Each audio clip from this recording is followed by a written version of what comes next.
Saudações, queridos alunos. Na última aula a gente estava falando sobre clima e era com o nosso aluno Vinícius. Por favor, continue falando. Devido à grande extensão territorial dos Estados Unidos, o clima do país varia muito de região a região. A Flórida possui um clima subtropical, enquanto o Alasca possui um clima polar.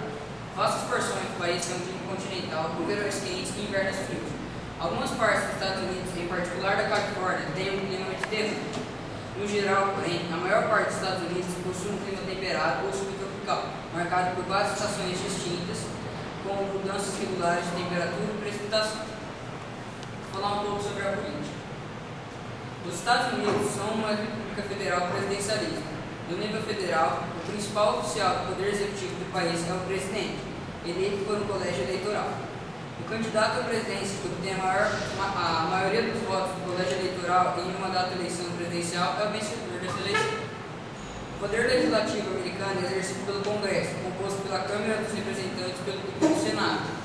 Cada estado tem direito a 2 senadores e a um número de tribunais federais, dos quais a maior é a Suprema Corte. Cada estado possui direito a um certo número de votos no colégio eleitoral, que é proporcional à sua população.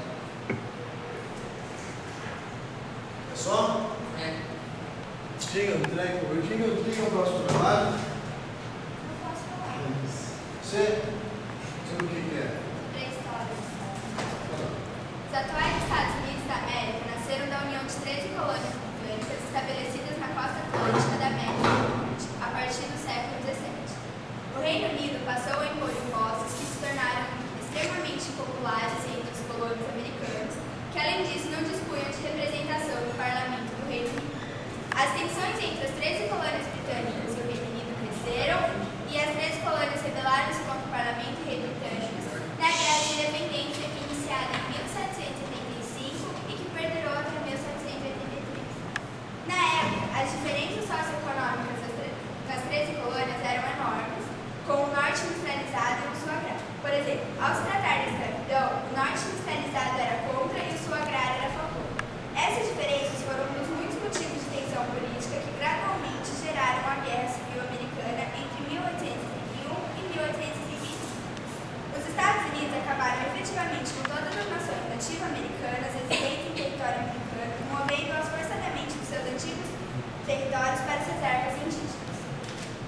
Durante o século XIX, os Estados Unidos tornaram-se uma potência econômica e militar mundial. O crescimento e sua influência sobre o mundo continuam no século XX e mantém-se até hoje. Só? Estranho, por favor, seu trabalho. Vou averiguar ele com muito carinho, viu? Seu próximo trabalho não é? Raças e etnias. Os Estados Unidos possuem uma das populações mais multiculturais do mundo, em termos de ascendência étnica e racial. A região que constitui atualmente os Estados Unidos eram inicialmente habitados por povos nativos americanos, como esquimós no Alasca, algonquinos, hurões e iroqueses no nordeste do atual Estados Unidos. No século XVII e XVIII, o território que atualmente constitui os Estados Unidos foi colonizado por europeus, imigrantes ingleses, muitos dos quais fugiam de perseguições religiosas na Europa, constituem a maioria dos colonos. Todavia, colonos escoceses, franceses e neerlandeses também instalaram-se em diversas regiões do atual Estados Unidos. Escravos foram trazidos do continente africano no século XVII ao início do século XIX para serem usados como mão de obra e atualmente seus descendentes, conhecidos como afro-americanos, constituem uma considerável parcela da população americana.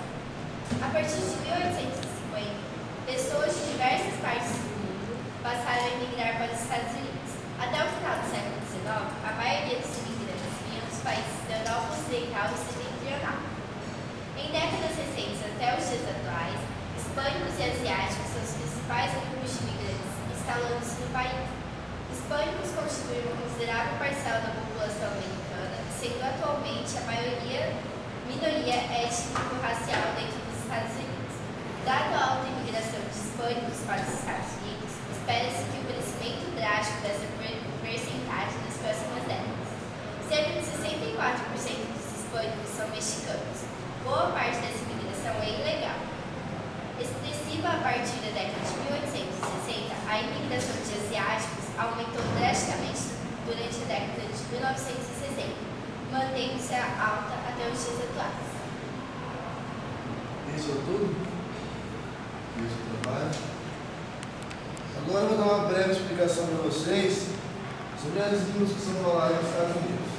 Ó, os idiomas são inglês, francês e espanhol, que eram os idiomas que eram falados no período colonial.